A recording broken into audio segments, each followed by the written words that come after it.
The other part of the Ruth and Naomi story that is good for evangelization, which is just a fancy word for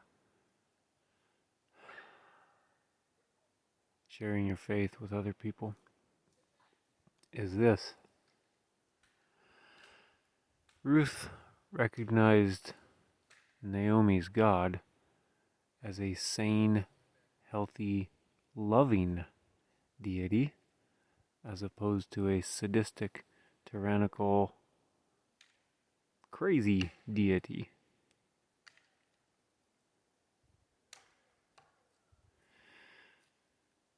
And quite frankly, some of the teachings and beliefs of traditional Christianity or other cultures of faith portray a God who is just that: sadistic, tyrannical, crazy, completely unreasonable, heartless, right? We can all fill in the blanks here. We can all think of examples, in other words, of people who have portrayed God like this. I don't need to really elaborate because we can all think of examples for this. And in my own experience, I have seen people portraying God as sadistic, mean, unreasonable, tyrannical, and it has not endeared me to him at all. But I have had a few people, namely one, who portrayed God to me and Jesus to me as a reasonable, loving, caring deity, the way you would expect deity to be, the way you would expect the creator of everything to be, the way that we all know deep in our hearts there has to be some loving creator behind all this, or else what's the point? And when I interacted with this person on a regular basis, and I watched their relationship with this loving, sane, reasonable father day after day, I eventually got to the point where I said, you know what?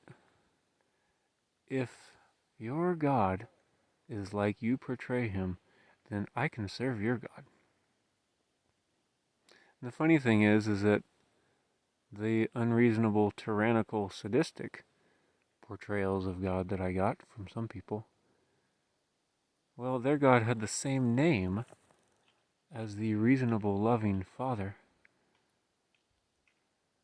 God that this loving person, that this one person showed me. That name was Jesus. They both called him Jesus. But funny, one I wanted to serve voluntarily, as Ruth did, and the other I wanted nothing to do with. And it was all based on how the people portrayed him to me. Same name, same Bible.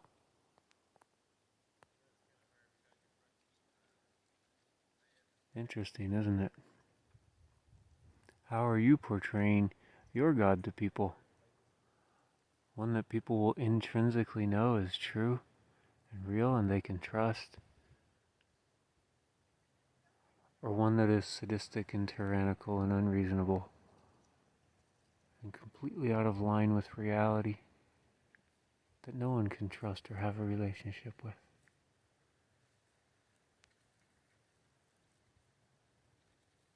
And again,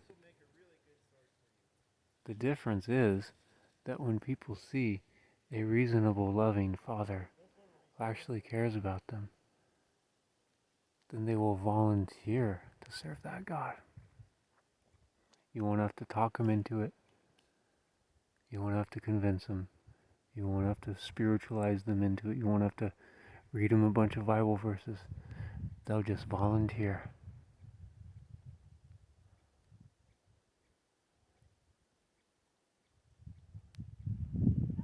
Have a nice day.